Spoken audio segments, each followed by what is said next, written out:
नमस्कार, मेरा नाम परी जैन है और मैं 7वीं कक्षा में पढ़ती हूँ। आज मैं आपके समक्ष एक कठपुतली का नाटक प्रस्तुत करने जा रही हूँ। मेरे नाटक का नाम है दानी वृक्ष। एक समय की बात होती है। एक बड़े ही हरे भरे वन में एक बूढ़ा बरगद का पेड़ रहता था। रोज शाम एक छोटी बच्ची उसके साथ खेलने आती, वह उसके तने पर चढ़ती, उसके स्वादिष्ट फल खाती, उसके शाखाओं पर लटकती और झूला झूलती। वह जब थक जाती तो उसकी छांव में ही सो जाती, पर जाने से पहले वह उसके बाद एक दो बार लुका छुपी खेल कर ही जाती। जब वह लड़की बड़ी हो गई, उसने पेड़ के पास आना बहुत कम कर दिया। अब पेड़ उसके बिना बड़ा ही सहमा सहमा सा महसूस करने लग गया। एक दिन वही लड़की उसके पास आई। अब वह लड़की बहुत बड़ी हो चुकी थी। अब पेड़ उससे पूछता है, अरे तुम मेरे पास खेलने क्यों नहीं आती? आओ मेरे तने पर चढ़ो, मेरी शाखाओं पर झूला झूलो, मेरे साथ खूब मजे करो।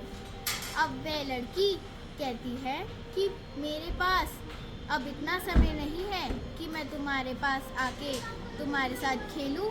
मुझे खेलने के लिए खिलौने और कंप्यूटर चाहिए है, पर उसे लेने के लिए मेरे पास तो धन ही नहीं है। क्या तुम मुझे धन दे सकते हो? पेड़ कहता है, धन तो मेरे पास नहीं है, पर हाँ, फल है मेरे पास। तुम चाहो तो मेरे फल तोड़ के बाजार में बेच लेना और अपने लिए खिलौने ले लेना। अब वह पेड़ से सलाह लेकर उसके सारे फल तोड़कर ले गई। लड़की के जाने के बाद पेड़ फिर बड़ा ही अकेला अकेला सा महसूस करने लग गया। कई सालों बाद एक दिन वह लड़की फिर उसके पास आई। वह पेड़ उसे देखकर खुशी के मारे पागल हो गया। अब वह कहता है कि तुम कैसे हो? तुमने तो मेरे पास आना ही छोड़ दिया। आओ खेलो मेरे साथ। तुम्हें दिखता नहीं, मैं बड़ी हो चुकी हूँ। अब मेरी शादी होने वाली है। मुझे रहने के लिए एक घर चाहिए है, पर घर तो मेरे पास है ही नहीं, ना घर बनाने की सामग्री है मेरे पास। क्या तुम मुझे एक घर दे सकते हो? पेड़ कहता है, घर तो मेरे पास नहीं है, पर हाँ, मेरी शाखाएं बची है। तुम चाहो तो मेरी शाखाएं तोड़कर ले जाओ और लकड़ी से अपने लिए घर बना लेना। वह लड़की पेड़ की शाखाएं काट के खुशी खुशी ले गई। तो बाद वह लड़की फिर आई। पेड़ तो उसके बिना बड़ा ही अकेला सा महसूस करने लगता था। अब वह फिर देखकर उसे बहुत खुश हो गया। अब वह लड़की अधेड़ उम्र की औरत बन चुकी थी। अब पेड़ कहता है, तुम कैसी हो? मैं तुम्हें कुछ दे सकता हूँ। आओ खेलो थोड़ी देर मेरे साथ, बातें करो। अब वह कहती है, मैं अब अपने पति के साथ दूसरे गांव चली जाऊंगी, पर मेरे को वहां तक जाने के लिए एक नाव चाहिए है, और मेरे को तो तैरना भी नहीं आता, क्योंकि पास में ही एक नदी है। वही एक आखिरी रास्ता है जहाँ से मैं जा सकती हूँ। क्या तुम मुझे नाव दे सकते हो? वह पेड़ खुशी खुशी कहता है, नाव तो मैं नहीं दे सकता, पर हाँ, तुम मेरा तना काट कर ले जाओ। तने काट कर तुम मुझसे अपने लिए नाव बना लेना और दूसरे गांव चली जाना। वह लड़की खुशी खुशी पेड़ का तना काट कर ले जाती है। पेड़ का केवल ठूठ ही बचा था। पेड़ अब भी बहुत खुश था, क्योंकि उसने किसी की मदद की थी। अब वह बड़ा ही अकेला सा महसूस करने लग गया।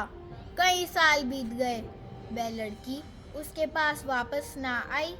एक दिन एक बूढ़ी औरत उसके पास आई।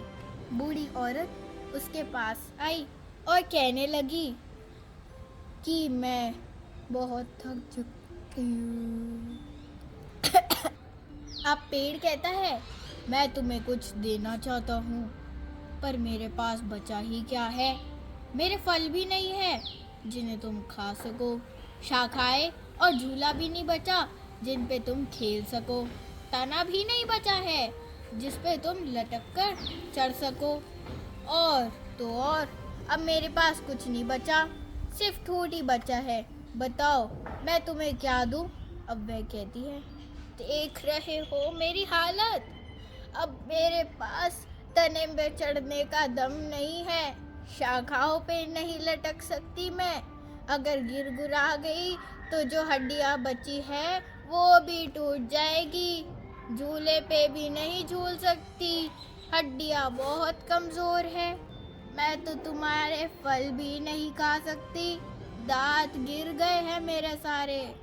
मैं बहुत थक चुकी हूँ, मेरे को तो बस आराम करने की कोई जगह चाहिए है। क्या तुम मुझे आराम करने की जगह दे सकते हो? पेड़ कहता है, आओ आराम से लेट जाओ मेरे ठूंठ पर और आराम से सुस्ता लो। तुम्हारी थकावट चाहे शायद इसी से कम हो जाए। वे आराम से आके पेड़ के ठूंठ पर लेट के सुस्ताने लग गई। इस कहानी से हमें ये शिक्षा मिलती है कि सच्चा प्यार और दोस्ती बदले में कोई भी उम्मीद नहीं करता है। वे सच्ची खुशी हमें देने से ही मिलती है। धन्यवाद।